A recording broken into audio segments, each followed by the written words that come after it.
रामेश्वरम में जब शंकर जी की शिवलिंग की स्थापना होनी थी तो राम जी ने हनुमान जी को कहा कि जाओ कैलाश पर्वत से भगवान शंकर के पास से शिवलिंग लेकर आओ। हनुमान जी उड़कर गए। आपको यहाँ पर एक बात और बता दें, रामेश्वरम राम जी तब जा रहे हैं जब लंका में रावण का वध करना है तो जानकी जी को लाना है, लेकिन यहाँ रामेश्वरम की प्राण प्रतिष्ठा में जानकी जी स्वयं सम्मिलित हुई है और रावण स्वयं लेकर आया जानकी माता। जब राम जी को शंकर जी की प्राण प्रतिष्ठा करनी थी तो विचार विमर्श हुआ कि विद्वान कौन है जो बढ़िया प्राण प्रतिष्ठा करता हो। तो जामवंत जी बोले बाकी तो सब ठीक है, वर्तमान में एक ही विद्वान है जो अपना शत्रु है रावण। राम जी बोले शत्रु है तो क्या हुआ, अगर आचार्यत्व स्वीकार करे तो रावण को ही बुलाया जाए। तो जामवंत जी गए लंका रावण के पास, रावण से हाथ जोड़कर प्रार्थना की कि हम भगवान श्री राघवजू सरकार के दूत हैं और आपको आचार्य के रूप में आपके पास हमें प्रार्थना करने के लिए भेजा है और आप हमारे प्रभु श्री राम को शिष्य रूप में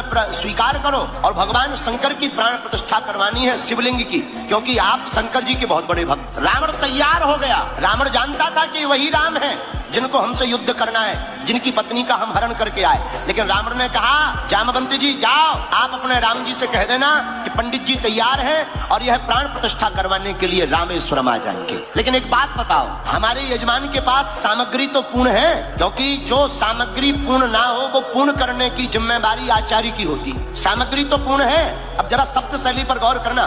जामवंत जी हाथ जोड़कर बोले हे राजा रावण, आचार्य रावण, सामग्री तो पूर्ण है लेकिन हमारे स्वामी प्रभु श्री राम की पत्नी का हरण कोई लंका का राजा रावण हरण करके ले गया, तो पत्नी भर नहीं है, बाकी सब है। अब जरा जवाब सुनना रावण का। बोले चिंता मत करो जामवंत जी, हमारे यजमान राम से कह देना कि आचार्य रावण स्वयं लंकाधिपति रावण से कुछ देर के लिए जानकी जी को उधार लेकर के आएगा। आश्चर्य वाली बात यह है कि रावण माता जानकी को पुष्पक विमान पर लेकर के रामेश्वरम आया, उतरा, भगवान श्री राम ने प्रणाम किया।